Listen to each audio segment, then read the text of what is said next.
John Randle was an imposing force over his 14 seasons, becoming a Vikings franchise icon en route to 7 Pro Bowls and 6 All-Pro nods. In Cleveland, Myles Garrett is following a similar path, using Randle's career as a roadmap to reach his own high standards. Big dogs are in the house! I never really thought that someone of Myles Garrett's stature would think enough of me to want to talk about playing this game. Just makes me so happy to know that the game is in such great hands. Gotta get hit, he's going down! He's a Texas legend. Guess who again? Every time I went home, John Randle. see his name on that sign, home with John Randle. Randle the sack! Always had a lot of respect for him, how he played the game. Sack by Randle! How much he looked like he enjoyed the Randle's picture is next to the word chaos in the game. I dictionary. love being around his teammates, and that's something that I aspire to do every time I walk in the building. Myles Garrett is single-handedly taking over this game. That is a butt kicking right there. He's gone down, they got him! This game is such a wonderful game. He's an unblockable force. Everything I've done is like in the past. He's the future. Regulator, mount up, we're coming.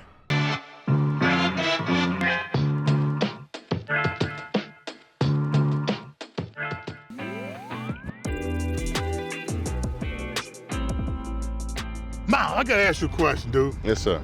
Why'd you want to sit down and talk with old Johnny Randle? Man, Johnny Randle was a Texas legend.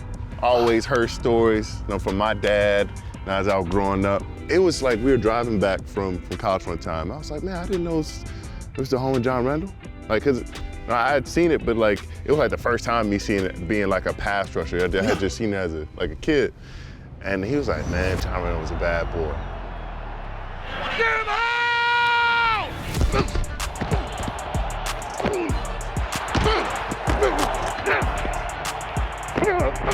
I told Myles that I did not realize that Texas folks had an appreciation for me. Heck yeah.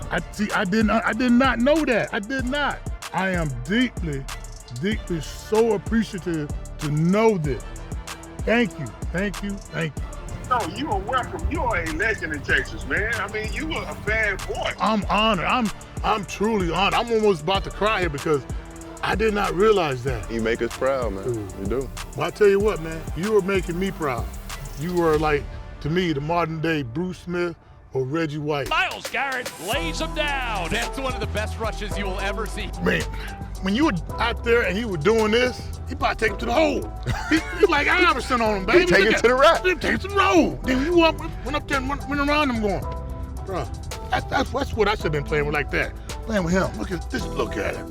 I've had the pleasure of playing this game for 14 years and being around some of the top defensive linemen, and you exemplify that by your play, by you having fun.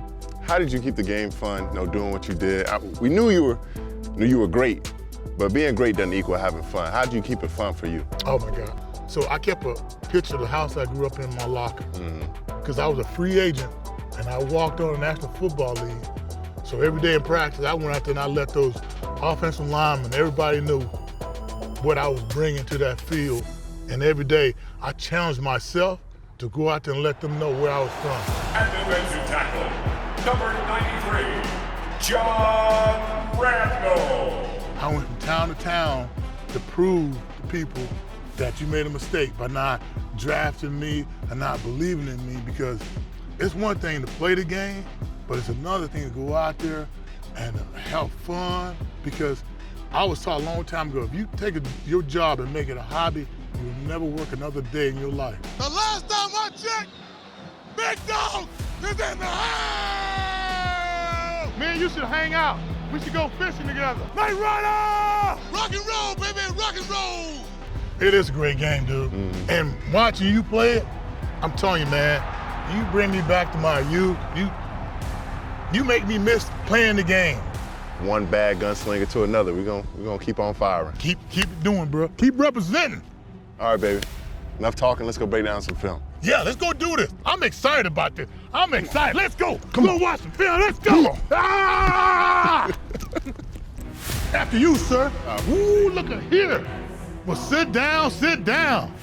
Man, it's to you. Ooh, man. Play my theme music. Second and 10 at the 41-yard line of Minnesota.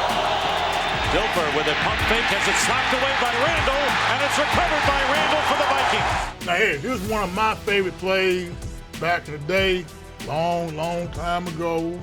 I see you to get off. See, but you know what I don't like about it though? My hand is on my thigh, and I always thought when you did that, that kind of restricted You from getting out. Yeah, instead of exploding off.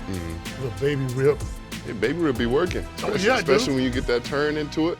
Well, I'm only 6 foot tall, so that gets underneath them, coaches say. When you start going for the ball like that, were you always like that, like since college? Or? Always, yeah.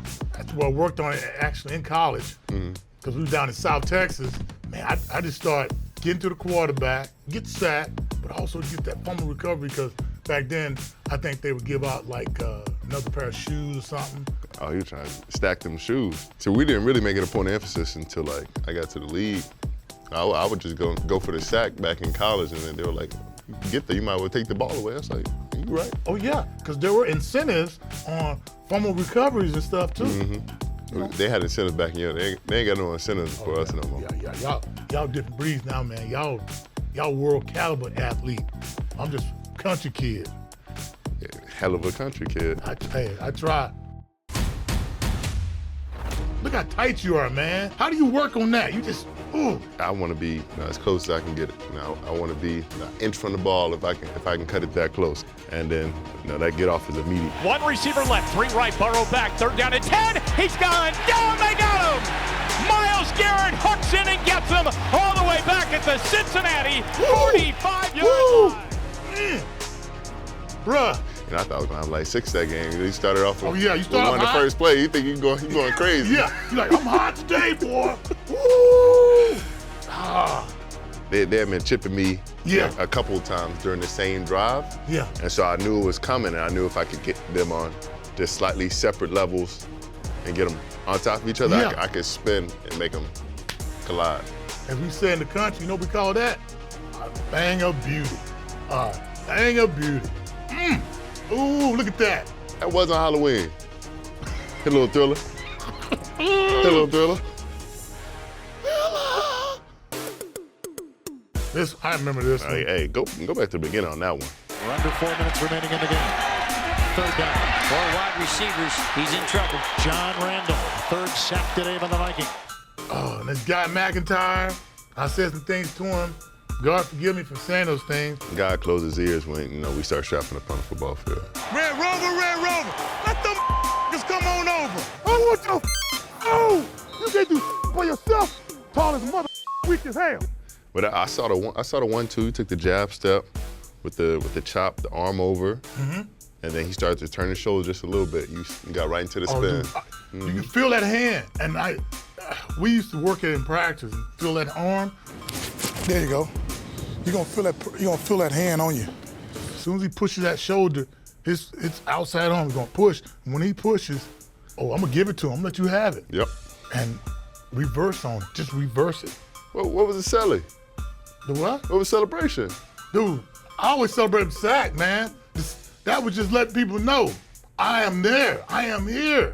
That's all from a town of 150 people being blessed, honored to be a part of this game where a lot of people doubted that I could make it to this level. You the culmination of that 150 right there. Yeah, sir. Putting that hand up. Oh, shoot. no, you didn't. Yeah. Oh, yeah.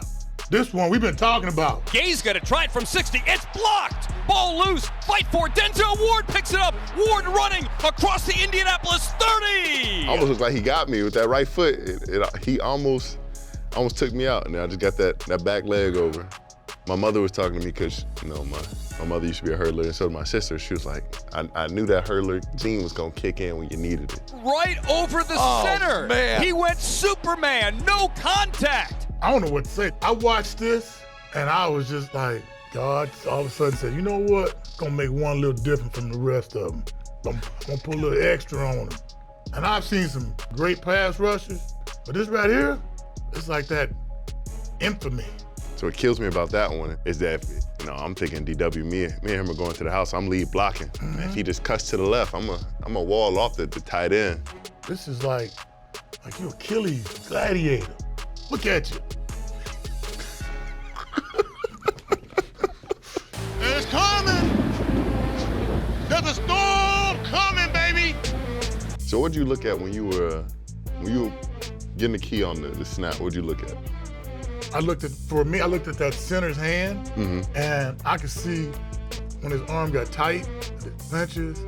I kept files on guys, on what offensive tackle, what moves he was beaten by, what moves or what players that he went against and he gave the most problems to.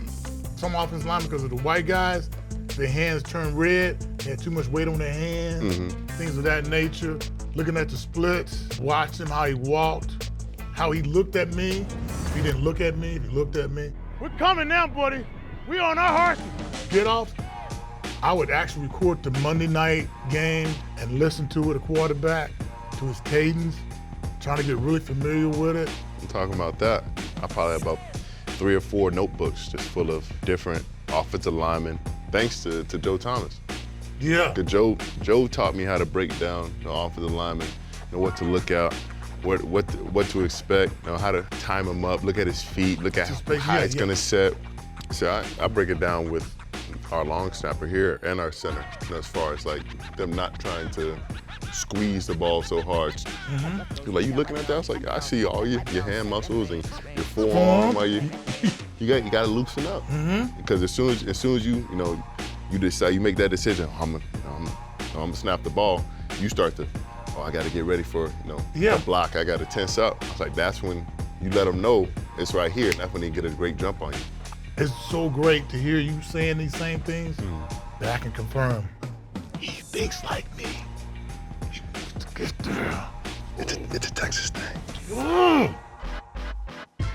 Man, I appreciate you for coming, taking time to come to Cleveland and see us for a little while, break down some film, and me and Bruce got to sit down, get some breakfast and talk a little football sometime. Love it, man. Would love to do that, because, dude, you are the future of this game, and I can't think of another player to have this game in better hands than you.